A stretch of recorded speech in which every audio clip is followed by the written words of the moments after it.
Everyone instantly recognizes the name Porsche as the builder of fast luxury cars that keeps pushing the limits of performance no matter what. But how many people know about the origins of the company, and how closely intertwined is it with Volkswagen? Your chance to find out.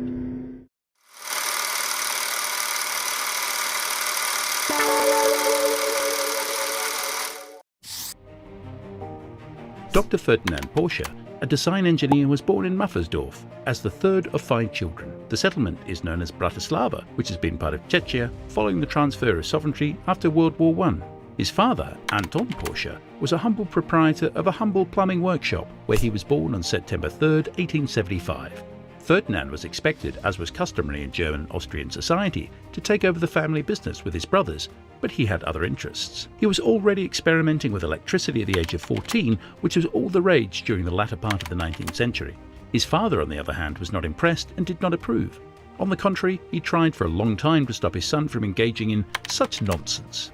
As a result, Ferdinand established his own secret workshop in his parents' home, allowing him to explore freely. He would have his way in the end as he went to the state trade school in Reichenberg, despite being forced to do a plumbing apprenticeship. In 1893, he started working for the electrical firm Belle Egger & Co. in Vienna. He was promoted from a mere electrician to the test center manager within a few years due to his talent and technical understanding. His life began to pan out from that moment onwards. He created an electric wheel hub motor in 1897. In the same year, Ferdinand Porsche began working in the newly founded electric car department at KUK Hofwagenfabrik Jacob Lohner & Co. Vienna. The year 1897 was a watershed moment for Porsche. His work would culminate in the Lohner Porsche. It was a non-transmission vehicle driven by a Porsche wheel hub engine that was hailed as a game-changer at the Paris World Trade Fair. He was not just an engineer though, and he was looking for new, unforeseen ways of testing his cars. That's why he settled on racing. Yes, Ferdinand Porsche also used racing to successfully test his innovations. In 1900, for example, he won the Semmering circuit outside Vienna. He was also in the racing team for Archduke Franz Ferdinand as a driver in 1902. After 8 years at Lohner, Ferdinand Porsche later joined Daimler in the Wiener Neustadt as technical manager in 1906. He continued racing as he won the Prince Heinrich race, which was popular at the time. In 1910, driving a Daimler automobile that he also developed himself. It was an annual long-distance test for touring automobiles with different routes each year. It was 1,495 kilometers long that year, and it ran from Berlin to Bad Homburg, passing through Mardenburg, Braunschweig, Kassel, Würzburg, Nuremberg, Stuttgart, Strasbourg, and Trier. On the track, Ferdinand Porsche's unique aerodynamic tulip-shaped automobile reached top speeds of up to 140 kilometers per hour. He became general manager at Austro-Daimler in 1917, and not too long after, Sascha, a compact 4-cylinder racing automobile with a 1.1-litre displacement. The Sascha won first and second positions in its category at the Targa Florio event in Sicily on its debut in 1922. Gazzetta dello Sport, an Italian publication, commented on its success as follows: "Up until very recently, no one would have dreamed it possible to achieve such top speeds and durability with a 4-cylinder engine belonging to the category of smallest cars ever." Perhaps driven by Sascha's success, he would move to Daimler Motorengesellschaft in Stuttgart as a technical manager and member of the executive board the very next year. This was the main branch of Daimler in Germany, and he was immediately put to work taking charge of improving the Mercedes compressor automobile. Mercedes-Benz S, SS, and SSK compressor designs became synonymous with sportiness and racing success. Again, he raced it himself, and in this car he won the Targa Florio race for the first time in 1924. Ferdinand Porsche was awarded the honorary title of Doctor by the Stuttgart Institute of Technology.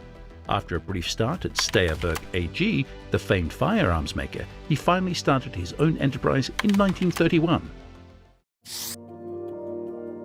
On April 25, 1931, Ferdinand Porsche established his own independent design office, which was registered in the Commercial Register as Porsche Design. Dr. Ing H. C. F. Porsche GmbH, Konstruktion und Beratung für Motoren und Fahrzeuge, designing engineering and consultation for engines and vehicles.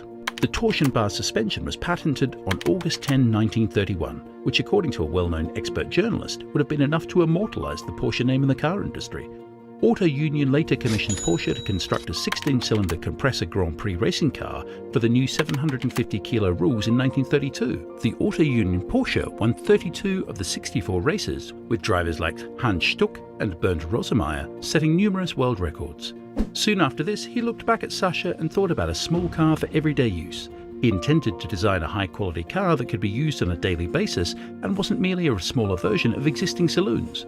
The Porsche Design Office and the Reichsverband der Automobilindustrie, which is the umbrella organization for the German automotive industry, signed a contract on June 24, 1934. That was the time Volkswagen, translated People's Automobile. In 1938, the foundation stone for the Volkswagen plant was placed. Ferdinand Porsche was one of Volkswagen GmbH's general managers during this time, and the Second World War broke out just as production was about to begin, with only a few public use examples being created for official use. The Volkswagen was also used to construct the first all-terrain or amphibious vehicle. Nonetheless, the Volkswagen was recognized for being the achievement it would soon become clear to others around the world. Ferdinand Porsche was given the honorary title of Professor in 1940. During the war, the construction office worked on projects including the Maus heavy tank and an alternative version of the Tiger tank that was not adopted for official use, as well as wind generators and the Volksstraße. Ferdinand Porsche was apprehended by the French at the end of 1945 and held in various prisons for 22 months. Because of his indirect participation in arming the German war machine throughout the war, he was targeted. After failing to find any evidence of him being related to war crimes or the Holocaust in particular, he was let go. Upon his return, he studied the design of the racing car Cisitalia, which was built under his son Thierry's supervision. He was proud of his son's creation, and he allegedly stated, "I would have built it exactly the same, right down to the last screw." Dr. Ferdinand Porsche ultimately died of natural causes in Stuttgart in 1951 at the age of 75.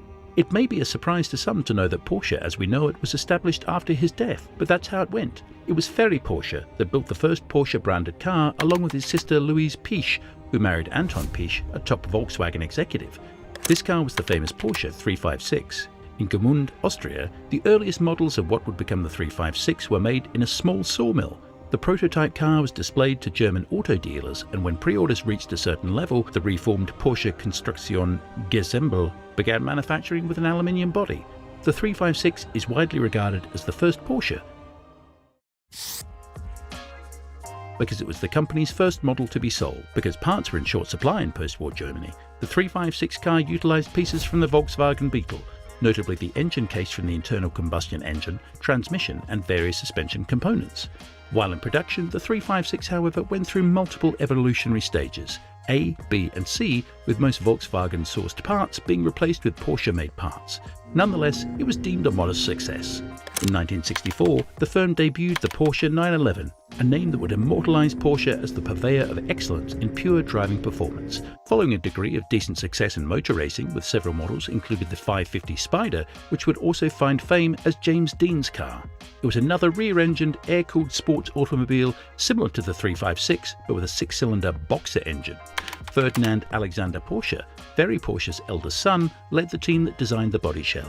With countless motorsports victories, the 911's legendary status is easy to understand, yet it was Ferry Porsche who best summed up the car. The 911 is the only car you could drive on an African safari, or at Le Mans, to the theatre, or through New York City traffic. Indeed, the 911 only became a better driving machine over the years, eventually sporting the Boxster and Cayman as worthy supporting models. Porsche has been tackling challenges head-on in its modern history. Even as recently as 2021, Porsche boosted its deliveries in all of its global sales locations. In the United States, growth was notably significant, with 22% more vehicles shipped than the previous year. In total, 70,025 clients in the United States purchased a model from the vast product line. Porsche delivered 84,657 cars in America, a 22% increase. China remains the sports car manufacturer's largest single market, with a strong overall performance in 2021, up 8% from an already record-breaking year in 2020. The home market of Germany has also seen an increase in demand, with 28,565 vehicles supplied, indicating a 9% increase. In Europe, 86,160 vehicles were delivered to clients, which is 7% more than in 2020. Ferdinand Porsche's focus on doing the best with the newest technologies available still clearly run deep in the company, as Porsche was one of the few European performance brands not afraid of a challenge and swore to make an EV that could compete directly with the Tesla Model S. That effort culminated in the Porsche Taycan, a diverse offering of venerable 911 models such as the Cayman, Cayenne SUV, the Panamera sedan, the Taycan EV, and with feet still deep in motorsports, the company continues to be celebrated for making high-quality, high-performance models that are loved by all. 70% of Porsches ever built are still on the road, signifying the deep connections Porsche owners build with their cars. Ferdinand Porsche would have been proud. Have you ever heard of Ferdinand Porsche? Are there any other details you would like added to this video? Share in the comments, and if you'd like to see more inspiring business videos, then make sure to check out our channel.